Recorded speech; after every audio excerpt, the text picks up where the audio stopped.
العالمین نے ہمیں اور آپ کو اس کائنات میں پیدا فرمایا. یوں تو اللہ رب العالمین نے انسانوں کے علاوہ بہت سی مخلوقات کو اس دنیا میں بھیجا، پیدا کیا، لیکن اللہ رب العالمین نے ان تمام مخلوقات میں انسان کو اہمیت دی. ان کا مقام اللہ رب العالمین نے الگ رکھا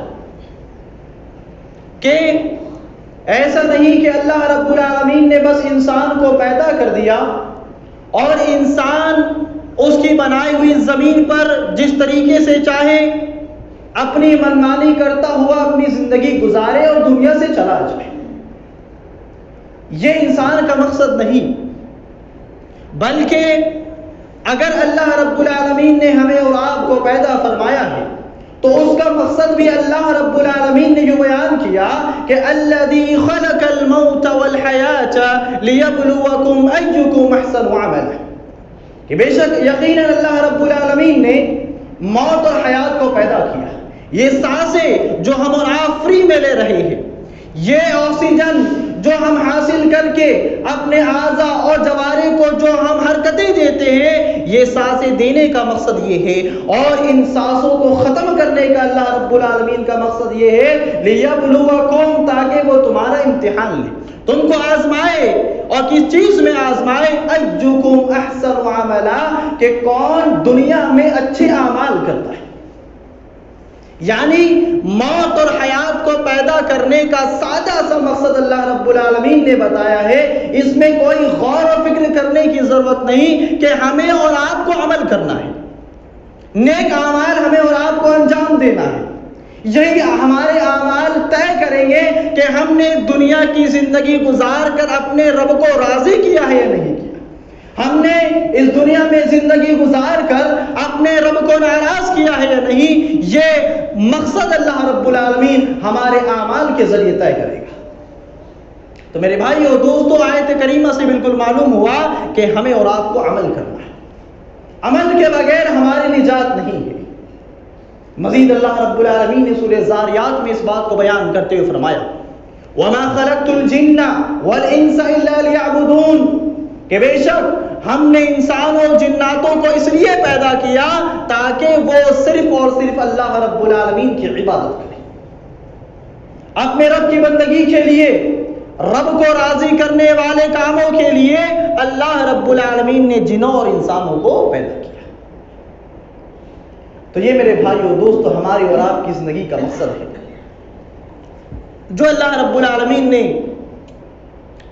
کئی مقامات پر اس قرآن کے ذریعے، اس کی بہترین آیتوں کے ذریعے، جس کی حکمت والی آیتوں کے ذریعے ہمیں اور آپ کو نصیحت دی ہے کہ لوگوں اپنی زندگی کو یوں معمولی نہ سمجھو، اپنی زندگی کے لمحات کو، اوقات کو ضائع برباد نہ کرو. یہ زندگی کے لمحات جو اللہ رب العالمین نے تم کو دیے ہیں، ایک ایک لمحے کا حساب تم کو رب العالمین کی بارگاہ میں دینا ہے. اس کو سیریس لو. اسے یہ نہ سمجھو کہ اللہ رب العالمین نے بس ہم کو یوں ہی بے یار و مددگار چھوڑ دیا ہے، ہمیں کھانا ہے، پینا ہے، کمانا ہے، عالیشان گھر بنانا ہے، پیسے جمع کرنا ہے. یہ مقصد میرے بھائی اور دوستو نہیں.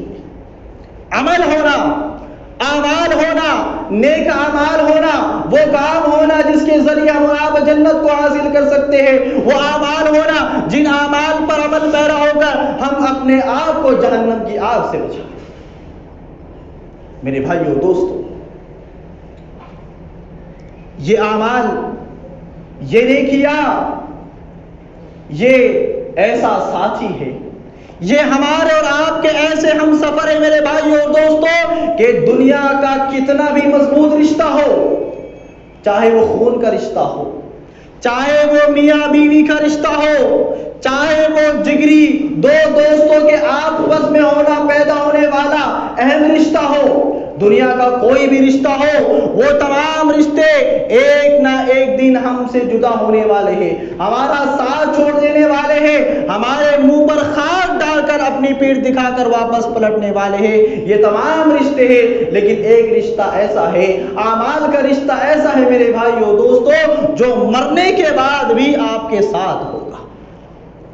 مستد احمد کی روایت ہے اللہ کے رسول صلی اللہ علیہ وسلم نے فرمایا یتبع المیت ثلاث عمله وماله وأهله فيرجع اثنان ويبقى واحد يرجع أهله وماله ويبقى عمله رواه احمد فی مسنده حدیث نمبر 12080۔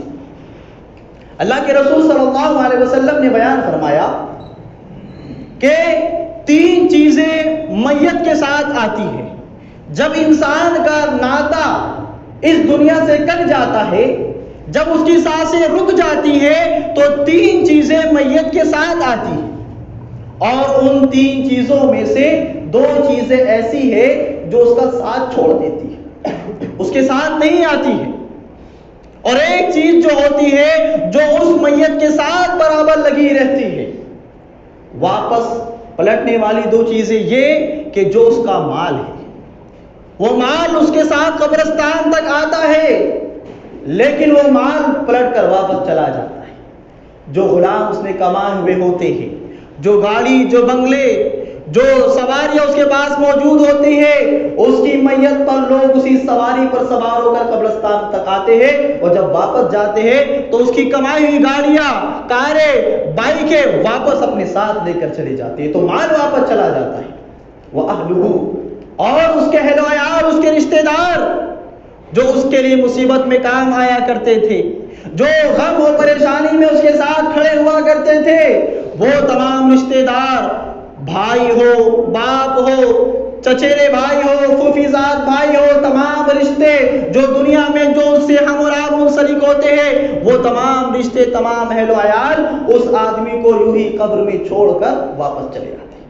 وَيَبْقَى عَمَلُهُ، لیکن اس کا عمل جو ہوتا ہے، جو اس کی نیکیاں ہوتی ہے، جو اس نے اپنے رب کو راضی کرنے والے کام جو دنیا میں انجام دیے ہیں، وہ اعمال اس کے ساتھ قبر تک جاتے ہیں، اس کے ساتھ قبر میں داخل ہوتے ہیں۔ اللہ کے رسول صلی اللہ علیہ وسلم نے مزید دوسری روایتوں میں فرمایا کہ جب انسان اس تاریکی منومن مٹی کے اندر جب دفن ہوتا ہے، اس تنگ زمین میں جب اس کو دفنا دیا جاتا ہے، تو انسان پریشان ہوتا ہے کہ اتنی سی جگہ میں کیسے زندگی گزاروں، جب اتنا بڑا ہال، بڑے بڑے ہال میں تنہا اندھیرے میں نہیں رہ سکتا، ایک چھوٹی 2 گز کی زمین میں مجھے دفن کیا گیا ہے، اب کیا ہوگا؟ تو اللہ کے رسول صلی اللہ علیہ وسلم فرماتے ہیں جو نیکیاں کرنے والے ہوتے ہیں، نیک اعمال کو انجام دینے والے ہوتے ہیں، ان کی نیکیاں، ان کے نیک اعمال ایک حسین و جمیل خوبصورت نوجوان کی شکل میں اللہ رب العالمین اس میت کی طرف بھیجتا ہے۔ میت پوچھتی ہے تو کون ہے؟ کہتا ہے کہ میں وہ ہوں، وہ تیرے نیک اعمال ہوں جو تو دنیا میں انجام دیا کرتا تھا، اس کا بدلہ اللہ رب العالمین نے اس طور سے دیا ہے کہ میں تیرے ساتھ رہوں گا۔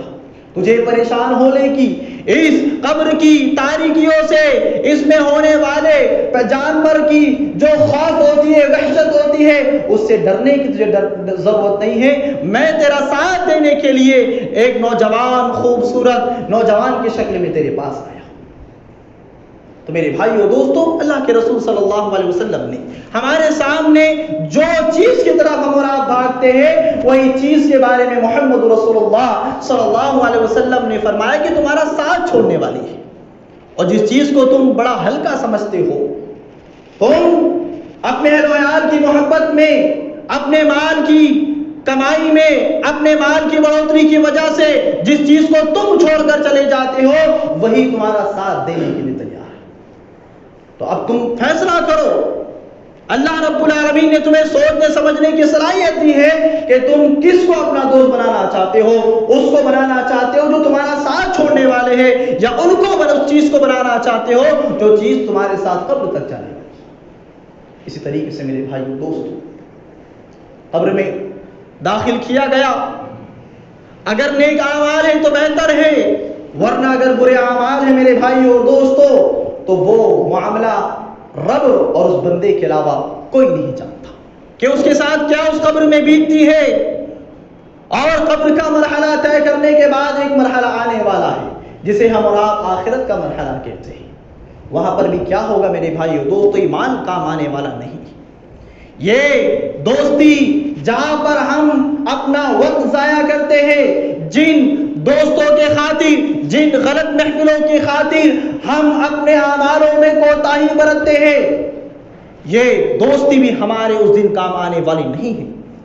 اللہ کے رسول صلی اللہ علیہ وسلم نے فرمایا، ما منکم احد الا سیکلمہ ربہ لیس بینہ وبینہ ترجمان فینظر ایمن من فلا یرى الا ما قدم من عمله وینظر اشمل من فلا يرى الا ما قدم وینظر بین یدیہ فلا يرى الا النار تلقاء وجهه فاتقوا النار ولو بشق تمرہ۔ اللہ کے رسول صلی اللہ علیہ وسلم نے فرمایا، محشر کا دن ہوگا، ہر شخص کو اپنے رب کے سامنے کھڑے ہو کر اپنے رب سے بات کر کے اپنے اعمال کا حساب دینا ہوگا۔ اور معاملہ کیا ہوگا؟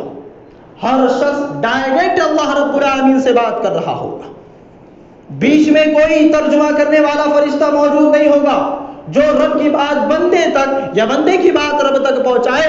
بالکل ڈائریکٹ اللہ رب العالمین سے بات کرنی ہوگی۔ انسان جب دیکھے گا کہ میرا رب میرے سامنے مجھ سے سوال کر رہا ہے اور میرے رب کو مجھے جواب دینا ہے، وہ ہمارے خوف اور ڈر کے اپنی دائیں طرف دیکھے گا تو اسے اپنے اعمال نظر آئیں گے۔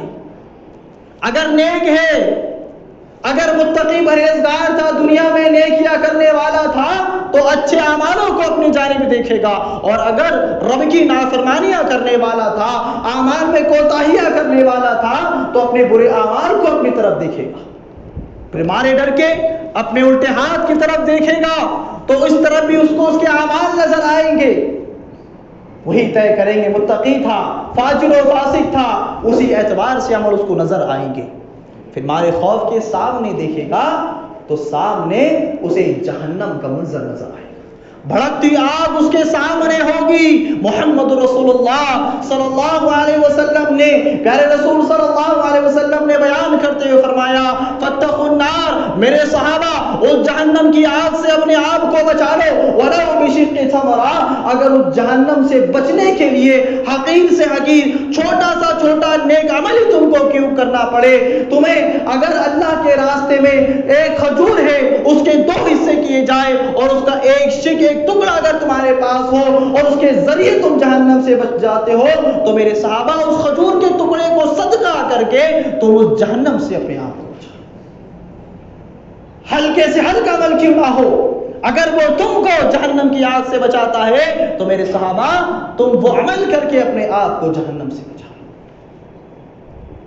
اس لیے میرے بھائیو دوستو، ہم زندگی کو بڑا ہلکا لیتے ہیں، کھایا پیا، کمایا، دوستوں میں وقت گزارا، رات ہوئی سو گیا، صبح وہی فجر کی نماز چھوڑ کر اٹھتا ہے، پھر رونا روتا ہے کاروبار میں برکت نہیں، پھر رونا روتا ہے کہ آج غیر ہم پر حملہ آور ہو رہے ہیں، آج ہمارے ملک میں، آج ہمارے گھروں کو ہمارے اوپر تنگ کیا جا رہا ہے، پھر ہم مسلمان ہونے کے ناطے، ایک مومن ہونے کے ناطے، حق اور باطل کو جانتے ہوئے بھی ہم شکوے شکایتیں کرتے ہیں۔ تو میرے بھائیو دوستو، یہ دنیا کا منظر تو بڑا ہلکا ہے، موت تو یہاں آپ کا اور ہمارا کام تمام کرنے والی ہے، لیکن منظر آخرت کا اس سے خطرناک میرے بھائیو دوستو ہمارے سامنے آنے والا ہے، اس سے ہم اور آپ دو چار ہونے والے ہیں۔ یہی نیک اعمال آپ کی بارگاہ میں، رب کی بارگاہ میں طے کریں گے کہ آپ کا ٹھکانہ جنت ہے یا آپ کا ٹھکانہ وہ جہنم ہے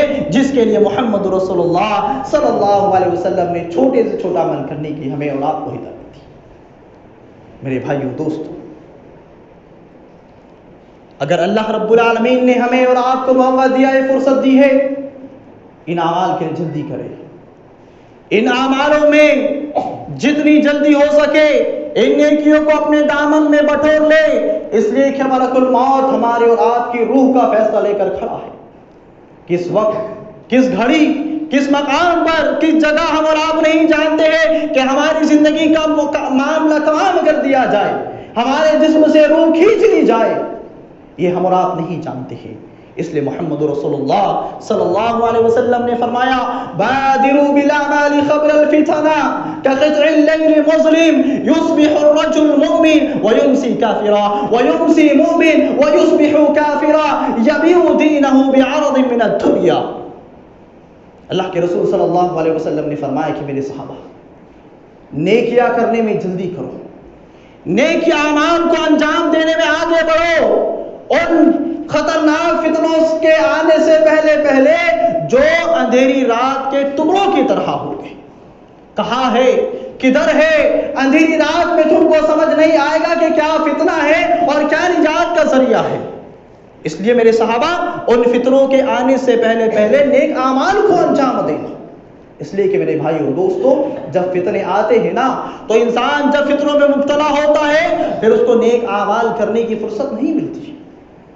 اس لیے اگر ہمیں اور آپ کو اللہ رب العالمین نے فتنوں سے محفوظ کیا ہے، اگر اللہ رب العالمین نے ہمیں اور آپ کو دنیا کے کسی معاملے میں اگر اللہ رب العالمین نے ہم کو نہیں پھنسایا ہے تو ان اوقات کو، ان لمحات کو اچھا سمجھ کر، غنیمت جان کر نیک اعمال میں جلدی کر لو. اور وہ فتنے ایسے ہوں گے جو اندھیری رات کے ٹکڑے ہوتے ہیں. کیا ہوگا؟ یصبح الرجل مؤمن، انسان جب صبح کرے گا تو مومن ہوگا، مسلمان ہوگا، لیکن رات ہوتے ہوتے فتنے اس پر غالب آ جائیں گے اور وہ کافر ہو جائے گا، اسلام سے خارج ہو جائے گا. شام میں کافر تھا، صبح ہوتے ہوتے ایمان قبول کر لے گا. اور اتنا سنگین معاملہ ہوگا کہ دنیا کی حقیر چیز کے لیے، دنیا کی معمولی چیز کے لیے لوگ اپنے ایمان کا سودا کر بیٹھیں گے. لہذا یہ ترغیب میرے بھائی اور دوستو محمد رسول اللہ صلی اللہ علیہ وسلم نے اپنے صحابہ کو دی کہ میرے صحابہ نیک اعمال میں جلدی کر لو، کہ لوگ ایسا وقت بھی آنے والا ہے کہ دنیا سلیسی دنیا کے لیے اپنی ایمان کا سودا کرے. اور آج ہو رہا ہے میرے بھائی اور دوستو، آج یہی ہو رہا ہے نا. ہم اپنی دیش بھکتی کو ثابت کرنے کے لیے ایسے شرکیہ گیت بھی گنگنانے کے لیے تیار ہے جو گیت ہمیں اور آپ کو دین اسلام سے خارج کر دیتے ہیں، جو گیت اللہ رب العالمین کے مد مقابل اوروں کو شریک کرنے پر مجبور کرتے ہیں. آج مسلمان ایسے گیت گا کر اپنے آپ کو مسلمان ثابت کر رہے ہیں، ایسے نعرے لگا رہے ہیں جو نعرے ان کو اسلام سے خارج کر دیتے ہیں. کیوں؟ سلیسی دنیا کو حاصل کرنے کے لیے، غیروں کی تکلیفوں سے بچنے کے لیے. یہ کیوں ہے میرے بھائیو دوستو کہ فتنوں کے آنے سے پہلے پہلے ان لوگوں نے نیک اعمال کو انجام نہیں دیا. اس لیے کہ نیک اعمال ہی ہوتے ہیں، نیکیاں ہوتے ہیں، نیکوں سے جو جڑاؤ ہوتا ہے، لگاؤ ہوتا ہے، یہی انسان کو فتنوں سے بچاتا ہے. اور میرے بھائیو دوستو نیکیاں کی توفیق اللہ رب العالمین دیتا ہے. بسا اوقات انسان خوب نیکیاں کرتا ہے، دھیرے دھیرے اس کا جذبہ کم ہو جاتا ہے. ایسے لوگوں کے بارے میں محمد رسول اللہ صلی اللہ علیہ وسلم نے فرمایا کہ ہر عمل کے لیے جذبہ ہوتا ہے، انسان خوب بڑھ چڑھ کر اس کو انجام دیتا ہے. جب عمل کرنے آتا ہے تو فرائض کے ساتھ ساتھ وہ تہجد گزار بھی بن جاتا ہے، لیکن وقت گزرنے کے بعد، گھڑیاں گزرنے کے بعد وہ عمل سے پیچھے ہو جاتا ہے. فرمایا ان میں بہتر وہ ہے جو ان کوتاہیوں کے اوقات میں جاتے جاتے فوراً نیکیوں کی طرف پلٹ آتا ہے. اور وہ آدمی ہلاک و برباد ہو جاتا ہے جو شروع میں نیک اعمال کرتا ہے اور پھر کوتاہیاں، غفلتیں، سستیاں اس پر اتنی غالب آ جاتی ہے کہ وہ فرائض سے دور ہو جاتا ہے اور وہ اس کا عمل، اس کی سستی اسے ہلاک و برباد کر دیتی ہے. صحابہ کرام میرے بھائیو دوستو، حضرت حنظلہ رضی اللہ تعالی عنہ راستے میں نکلتے کہتے نافق حنظلہ، نافق حنظلہ، ارے حنظلہ منافق ہو گیا، منافق ہو گیا. ابو بکر نے کہا حنظلہ یہ کیا کہہ رہے ہو؟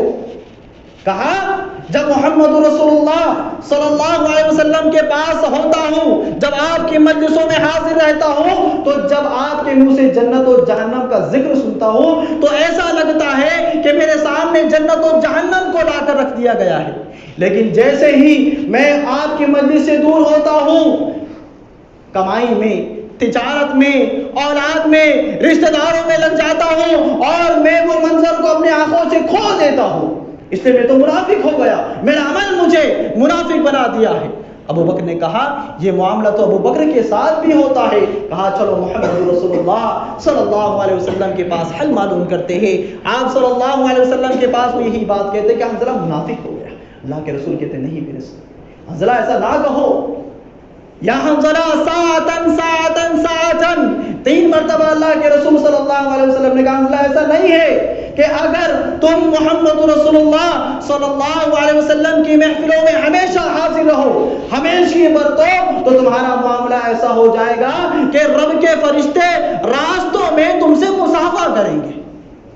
لیکن اے حنظلہ 3 گھڑیاں ہیں، 3 وقفے ہیں۔ ایک وقفہ اللہ رب العالمین کے لیے ہے، ایک وقفہ اپنی اولاد کے لیے، رشتہ داروں کے لیے ہے، اپنے رشتہ داروں کا خیال رکھنے کے لیے ہے، اور ایک وقفہ اپنی دنیا کی ضرورتوں کو پورا کرنے کے لیے۔ یہ اللہ تعالیٰ نے خود موقع مومنوں کو تم کو دیا ہے، یہ تمہیں منافق نہیں بناتا ہے، بس یہ تو تمہارا ایمان ہے میرے صحابہ جو تمہیں جذبہ یہ بات پر ابھارتا ہے کہ تمہارا دل ہمیشہ نیک اعمال سے جڑا ہے۔ میرے بھائیو دوستو، اللہ رب العالمین نے جو سورہ ملک میں فرمایا کہ دیکھیں کہ کون نیک اعمال انجام دیتا ہے، ایکم احسن عملا۔ اچھے اعمال، نیک اعمال کی تفسیر علماء کرام نے 3 طریقے سے کی ہے۔ احسن کہ ہم اچھا عمل کیسے کریں، اس کا پہلا طریقہ یا پہلا مرحلہ یہ ہے کہ جذبہ عمل کیسا ہو، اور دوسرا مرحلہ یہ ہے کہ معیار عمل کیا ہے، آپ کس معیار کا عمل کرتے ہیں، اور تیسری تفسیر یہ ہے کہ مقدار عمل کیا ہے، کتنا آپ عمل انجام دیتے ہیں، جذبہ کیا ہے۔ عمل کا جذبہ یہ میرے بھائیوں دوستوں کہ جب صحابہ کرام کے درمیان اللہ رب العالمین نے صدقہ و خیرات کی آیتیں نازل فرمائی، وہ صحابہ جو خود محتاج تھے، جو فقراء تھے، مسکین تھے، وہ بازاروں کا رخ کرتے ہیں اور کماتے ہیں، بوجھ اپنی پیٹھ پر اٹھاتے، کیوں؟ اس لیے کہ اللہ رب العالمین نے صدقے کا حکم نازل کیا ہے اور ہمارے پاس پیسے نہیں ہیں، ہم ان بوجھ کو اٹھائیں گے، جو کمائی ہم کمائیں گے اسے اللہ رب العالمین کے راستے میں خرچ کریں گے۔ یہ جذبہ ہوتا ہے، یہ عمل کرنے کا جذبہ ہوتا ہے۔ اور اتنا ہی نہیں میرے بھائیو دوستو، خواتینوں میں جذبہ تھا۔ عبداللہ بن مسعود رضی اللہ تعالیٰ عنہ کی عورت، آپ کی بیوی اپنے گھر میں آتی ہے اور اپنے گھر سے قیمتی ہار جو ان کا ہوتا ہے وہ اسے لے کر جاتی ہے۔ عبداللہ بن مسعود کہتے ہیں کہ کہاں لے کر جا رہی ہو؟ کہا اسے اللہ رب العالمین کے راستے میں صدقہ کرنے جا رہی ہوں، اس لیے کہ محمد رسول اللہ صلی اللہ علیہ وسلم نے ابھی بیان فرمایا ہے کہ عورتوں کی جماعتوں تم صدقہ کیا کرو، خیرات کیا کرو، تمہاری کثرت کو میں نے جہنم میں دیکھا ہے۔ میں اس جہنم سے بچنے کے لیے عبداللہ ابن مسعود اپنے اس قیمتی ہار کو اللہ رب العالمین کے راستے میں خرچ کرنے جا رہے ہیں۔ یہ ہے جذبہ عمل، معیار عمل یہ میرے بھائیوں دوستو۔ وَيُطْعِمُونَ الطَّعَامَ عَلَى حُبِّهِ مِسْكِينًا وَيَتِيمًا وَأَسِيرًا إِنَّمَا نُطْعِمُكُمْ لِوَجْهِ اللَّهِ لَا نُرِيدُ مِنْكُمْ جَزَاءً وَلَا شُكُورًا۔ کہ معیار عمل یہ ہے، عمل کا معیار یہ کوالٹی یہ ہے میرے بھائیوں دوستو کہ خود کھانا پسند ہے، بھوک لگی ہے، وہ کھانا بہت پسند ہے، لیکن اس کے باوجود مسکینوں کو، یتیموں کو، قیدیوں کو کھلا دینا یہ معیار عمل ہے۔ اور آج ہم کیا کرتے ہیں میرے بھائیوں دوستو، جب گھر میں کھانا بنتا ہے، گھر والوں نے کھا لیا، ہم نے کھا لیا، کھانا ہو گیا، بچ گیا، تو بچنے کے بعد ہمیں یاد آتا ہے کہ ہمارا پڑوسی بھوکا ہے، ہمارا پرا گھر بستی میں وہ ایسا ہے جن کے پاس کھانے کے لیے، وہ جب کھانا بچ جاتا ہے تب ہمیں یاد آتا ہے کہ اسے غریبوں میں تقسیم کرنا ہے۔ یہ معیار عمل نہیں ہے، یہ گھٹیا عمل ہے۔ معیار عمل یہ ہے کہ آپ کے گھر میں کھانا بن رہا ہو اور آپ نے بنتے ہی طے کر لیا ہو کہ فلاں مسکین کو میں کھانا کھلاؤں گا، یہ معیار عمل ہے۔ لن تنالوا البر حتى تنفقوا مما تحبون، کہ تم بر کو، نیکی کو نہیں پا سکتے ہو جب تک تم اپنی محبوب ترین چیز کو اللہ رب العالمین کے راستے میں خرچ نہ کرو۔ پھٹا ہوا کپڑا تو مسکینوں کو ہر کوئی پہنا دیتا ہے، اگر عمل کا معیار بڑھانا ہے تو وہ قیمتی لباس جو مارکیٹ سے اپنے لیے خریدتے ہو وہ لباس خرید کر یتیموں میں، مسکینوں میں تقسیم کرو، تب اعمال کو تو بہترین بنا سکتے ہو۔ اور مقدار یہ ہے میرے بھائیوں دوستوں کہ انسان غور کرے کہ میں ماضی میں کیسا تھا، میں کیسے اعمال انجام دیتا تھا اور اب میں کیا کر رہا ہوں، یہ مقدار کو انسان دیکھے۔ اور یہی اس آیت کی تفسیر ہے کہ اللہ رب العالمین نے موت و حیات کو اس لیے پیدا کیا تاکہ دیکھے کہ کون اچھے اعمال کو انجام دیتا ہے۔ میرے بھائیوں دوستوں، اس موضوع کو بیان کرنے کا مقصد میرے بھائیوں دوستوں یہ ہے کہ یقیناً آج ہمارے اور آپ میں عمل کے معاملے میں بڑی کوتاہی آ چکی ہے۔ ہم اور آپ بالکل دنیا کی اس رنگینیوں میں مبتلا ہو چکے ہیں۔ اور میرے بھائیوں دوستوں، افسوس تو یہ ہوتا ہے کہ جب اللہ رب العالمین کامیابی کی طرف دعوت دیتا ہے تو ہم نے اپنی آنکھوں سے دیکھا ہے کہ وہ سواریوں کے رخ جو مساجدوں کی طرف ہونا چاہیے، وہ سواریوں کے رخ، وہ گاڑیوں کے رخ اپنی ضرورتوں کو پورا کرنے کے لیے مارکیٹ کی طرف ہوتے ہیں۔ ہم نے ان نوجوانوں کو دیکھا جو اذان سنتے ہیں اور اذان سننے کے بجائے ان کے قدم مسجد کی طرف پڑنے کے بجائے وہ گراؤنڈ کی طرف جاتے ہیں۔ آج ہمارا اور آپ کا معاملہ میرے بھائیوں دوستوں یہ ہے کہ دیکھیں شیطان ہمیں کیسا گھماتا ہے۔ آپ غور کریں کہ نفلی عبادت زیادہ اہم ہے یا واجب اور فرائض والی عبادتیں زیادہ اہم ہیں؟ سوال آپ سے، کون زیادہ اہم ہے؟ فرائض کی اہمیت زیادہ ہے، لیکن آپ دیکھیں کہ جب کوئی نفلی عبادت کا موقع آتا ہے الحمدللہ ثم الحمدللہ خوشی ہوتی ہے۔ فجر کا معاملہ ایسا ہوتا ہے کہ فجر میں 2 صف ہوتی ہے۔ کب؟ جب محرم کا روزہ رکھنا ہو، جب عرفہ کا روزہ رکھنا ہو، جب یہ نفلی روزوں کا اہتمام کی بات آتی ہے فجر کی نماز ماشاءاللہ 2 صفوں سے بڑھ جاتی ہے۔ لیکن جب وہ روزہ چلا جاتا ہے تو وہی فرض نماز جو فجر کی ہے واجب ہے۔ نفلی کا معاملہ تو ایسا ہے کہ اللہ رب العالمین درگزر کرے گا، لیکن فرائض کا معاملہ میرے بھائیوں دوستوں یہ ہے کہ ہر حال میں آپ کو اللہ رب العالمین کی بارگاہ میں جواب دینا ہے۔ اور ایسے لوگوں کے بارے میں وعید بھی نبی نے فرمائی کہ ان کے گھروں کو جلا دیا جائے۔ یہ کافر ہے، اسلام سے خارج ہے۔ جو تعلق، جو ربط ایک مسلمان کو جو ایمان سے جوڑے رکھتا ہے وہ ربط ان کا ختم ہو جاتا ہے۔ تو بتائیں میرے بھائیوں دوستوں کہ اگر ہم فرائض کو چھوڑ کر نفل کو اگر ادا کرتے تو کیا ہم کامیاب ہیں؟